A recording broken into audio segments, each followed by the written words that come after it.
فذكر إنما بسم اللہ الرحمن الرحیم۔ السلام علیکم۔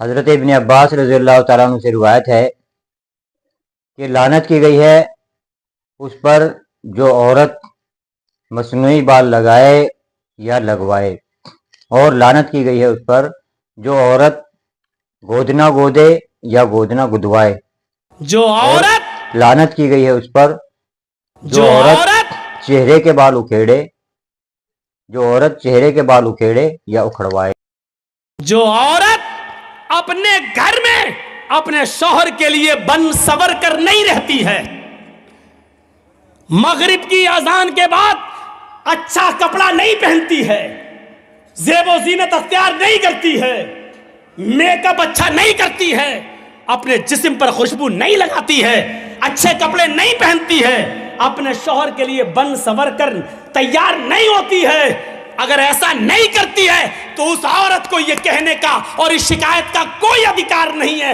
کوئی حق نہیں ہے کہ وہ 12 بجے آتا اور 1 بجے آتا ہے۔ کیا کرے گا کہ تمہارے پسینے کی بدبو سونگے گا؟ یہ ان مولانا صاحب کی اپنی رائے ہے۔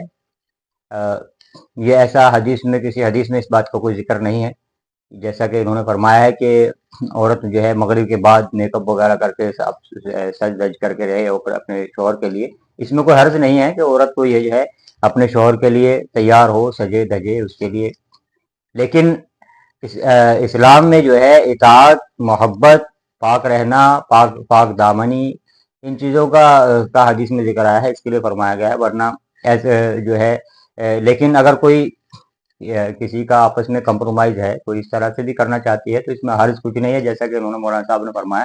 لیکن کبھی ایسا بھی ہو سکتا ہے کہ شوہر جو ہے وہ باہر سے جیب کٹوا کے آیا ہے اور گھر میں آ کے دیکھتا ہے کہ عورت جو ہے وہ سج دج کے بیٹھی ہے، اور آتے ہی لڑائی شروع ہو جائے کہ میرا نقصان ہو گیا، تو چمک چلو بنی بیٹھی ہے، تو یہ بھی ہو سکتا ہے۔ یہ کوئی ضروری نہیں ہے، اس کا کوئی حدیث میں ذکر نہیں ہے، نہ اس بات کے لیے کسی نے پابند کیا ہے۔ البتہ ہم جو اسلامی معاشرے کو اگر ہم دیکھیں تو اسلامی معاشرے کا جو نمونہ ہے ہمارے سامنے، وہ رسول اللہ صلی اللہ علیہ وسلم کا زمانہ اور صحابہ کرام کا زمانہ جو ہے، اس کو اگر ہم اس کا مطالعہ کریں غور سے، تو اسلام کا جو مزاج ہے وہ یہ ہے کہ اسلام نے نکاح اور طلاق کو آسان کیا ہے۔ آج ہمارے دور میں جو ہے اگر کوئی طلاق دینا چاہتا ہے تو بہت بڑی بات ہے، اور نکاح کرنا بھی بہت بڑی بات ہے، شادی کرنا، نکاح کرنا، یہ بھی بہت بڑی بات ہے۔ لیکن جب صحابہ کرام کی زندگیوں کو دیکھتے ہیں، اس معاشرے کو دیکھتے ہیں، اس سماج کو اگر ہم دیکھتے ہیں، تو اس میں طلاق دینا اور نکاح کرنا جو ہے وہ آسان تھا بالکل۔ نکاح کرنا انہوں نے اتنا آسان رسول اللہ صلی اللہ علیہ وسلم نے کر رکھا تھا کہ حضرت عبد الرحمن بن عوف رضی اللہ تعالیٰ عنہ ہجرت کر کے جب مدینہ منورہ آئے تو حضرت سعد بن ربی رضی اللہ تعالیٰ عنہ انصاری تھے، ان کے ساتھ بھائی چارہ رسول اللہ صلی اللہ علیہ وسلم نے کروایا۔ تو سعد بن ربی رضی اللہ تعالیٰ عنہ نے فرمایا عبد الرحمن بن عوف سے کہ میری 2 بیویاں ہیں اور میرا مال جو ہے اس میں سے آدھا لے لو، اور میری 2 بیویاں ہیں، ایک کو میں طلاق دے دیتا ہوں، اس سے آپ نکاح کر لیں۔ یعنی کہ ان کے لیے طلاق اور نکاح آسان تھا۔ اور یہ فرمایا گیا ہے حدیث کے اندر کہ جو شخص اگر اس کا نباہ نہیں ہو رہا اور وہ پھر بھی اپنی بیوی کو طلاق نہیں دے رہا تو اس کی اللہ تعالیٰ اس کی کوئی دعا نہیں سنتے ہیں۔ یعنی کہ زندگی کو اسلام یہ چاہتا ہے کہ زندگی جو ہے وہ آسان بنائی جائے۔ اگر کسی کا نباہ نہیں ہو رہا ہے تو مشکل حالات ہیں آپس میں، تو ان کو چاہیے کہ وہ علیحدگی اختیار کریں اور پھر دونوں کے لیے الگ راستے کھل جائیں۔ اور پھر اس کے بعد نکاح کو رسول اللہ صلی اللہ علیہ وسلم نے اتنا آسان کیا ہے، جیسے ہمارے لیے پیاس لگے اور پانی پی لینا اتنا آسان تھا۔ اگر کسی کے پاس مہر کا بھی انتظام نہیں تھا تو رسول اللہ صلی اللہ علیہ وسلم نے حدیث کے اندر آتا ہے تو فرمایا تم قرآن کی ایک آیت جانتے ہو، تو وہ ایک آیت جو ہے اس کو اپنی زوجہ کو، اپنی بیوی کو ایک آیت سکھا دو اور اس سے تمہارا مہر ادا ہو جائے گا۔ یعنی کہ اگر کسی کے پاس مہر بھی نہیں ہے تو نکاح کو اتنا آسان کیا ہے۔ طلاق شدہ عورتیں بھی اسلامی معاشرے میں، صحابہ کرام کے اس معاشرے کے اندر طلاق شدہ عورتیں بھی کوئی معیوب نہیں سمجھی جاتی تھی، ان میں کوئی عیب نہیں مانا جاتا تھا، اور ان کے عدت گزرتے ہی فوراً ان کے نکاح ہو جاتے تھے۔ اور البتہ زنا کو جو ہے بہت مشکل کیا گیا ہے۔ اسلام کا جو مزاج ہے وہ یہ ہے نکاح کو آسان، طلاق کو آسان، تاکہ لوگ جو ہے وہ گھٹے نہ اپنے گھروں کے اندر جو ہے اپنی زندگی کو تنگ نہ کریں۔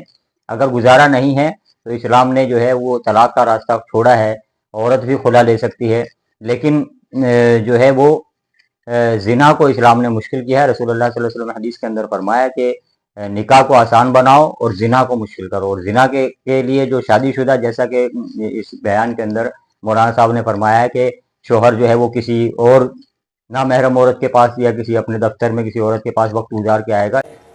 رہو گی گھر میں بھنگن بن کر، پھر وہ آئے گا رات کے، کیا کرے گا وہ آ کر؟ پھر تو وہ اسی آفس والی کے پاس بیٹھے گا جس آفس میں اس کے ساتھ کام کرتا ہے، کیونکہ وہ اس کے لیے بنٹھن کر بیٹھی ہوئی ہے. اگر رات میں کوئی شوہر 1 اور 2 بجے تمہارے گھر آ رہا ہے تو اس کی ذمہ دار بھی تم ہو. تم نے کیسے اس کو اتنی آزادی دی ہے؟ تمہارے پیار میں کوئی کمی ضرور ہے، تمہارے میک اپ اور زیب و زینت میں کوئی کمی ضرور رہ گئی. اس کی گنجائش نہیں ہے. اس میں ہرگز جو ہے مرد ہی ذمہ دار ہوگا اور مرد ہی مجرم ہوگا.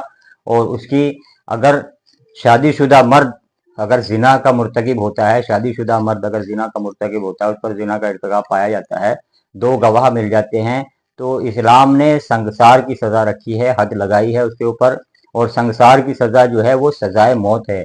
تو سنگسار جو ہے وہ خالی پتھر مارنا نہیں ہے. سنگسار کا مطلب ہے کہ پتھر تب تک مارے جاتے ہیں جب تک وہ ہلاک نہ ہو جائیں. اور اگر دونوں عورت مرد شامل ہیں تو دونوں پر جو ہے پتھر برسائے جاتے ہیں یہاں تک کہ وہ دونوں کو موت آ جائے، دونوں ہلاک ہو جاتے ہیں. اور اگر غیر شادی شدہ زنا کرتا ہے تو اس کو 100 کوڑے کی سزا حد رکھی گئی ہے اسلام کے اندر. تو اسلام نے زنا کو مشکل بنایا ہے اور نکاح اور طلاق کے مسائل جو ہیں ان کو آسان کیا ہے. لوگ گھروں میں جو ہے وہ اپنی زندگی کو مشکل نہ بنائیں. اگر کسی کا گزارا نہیں، وہ فوراً جو ہے طلاق دے کے دوسرے طرف رجوع کرے، اور عورت جو ہے وہ کسی دوسری طرف رجوع کرے جہاں ان کا گزارا ہو، تاکہ ان کی زندگی آسان ہو. اسلام نے یہ طریقہ سکھایا ہے. یہ طریقہ نہیں سکھایا کہ مرد جو ہے اگر اس کی بیوی کے ساتھ میں اس کو اچھی طرح سے گزارا نہیں ہو رہا تو وہ کسی کی جگہ وقت گزارے اور کسی نامحرم کے ساتھ، یا دوسرا نکاح کرنے کا بھی اس کے لیے راستہ کھلا ہے. فَانْكِحُوا مَا طَابَ لَكُم مِّنَ النِّسَاءِ مَثْنَىٰ وَثُلَاثَ وَرُبَاعَ. تم 2 سے کر لو، 3 سے کر لو، 4 سے کر لو. وَإِنْ خِفْتُمْ أَلَّا تَعْدِلُوا فَوَاحِدَةً. اگر تم عادل نہیں کر سکتے تو ایک ہی کرو. یہ قرآن کے اندر جو ہے واضح طور پر فرما دیا گیا ہے کہ تم 2 کر لو، 3 کر لو، 4 کر لو. لیکن کیا فرمایا؟ اور فرمایا گیا لا تقربوا الزنا انه كان فاحشہ. زنا کے قریب بھی مت جاؤ، وہ بہت فحش کام ہے. تو اسلام کا مزاج یہ ہے کہ نکاح آسان بنایا جائے اور یہ جو معاملات ہیں طلاق کے، نکاح کے، ان کو آسان کیا جائے اور زنا کو مشکل بنایا جائے. زنا کے اوپر سخت سے سخت سزائیں رکھی جائیں. اسلام کا مزاج جو ہے وہ یہ ہے. یہ مزاج اسلام کا نہیں ہے کہ وقت شوہر اگر گھر میں اس کا دل نہیں لگ رہا تو باہر دل لگا لے. ایسا نہیں. فذكر إنما أنت مذكر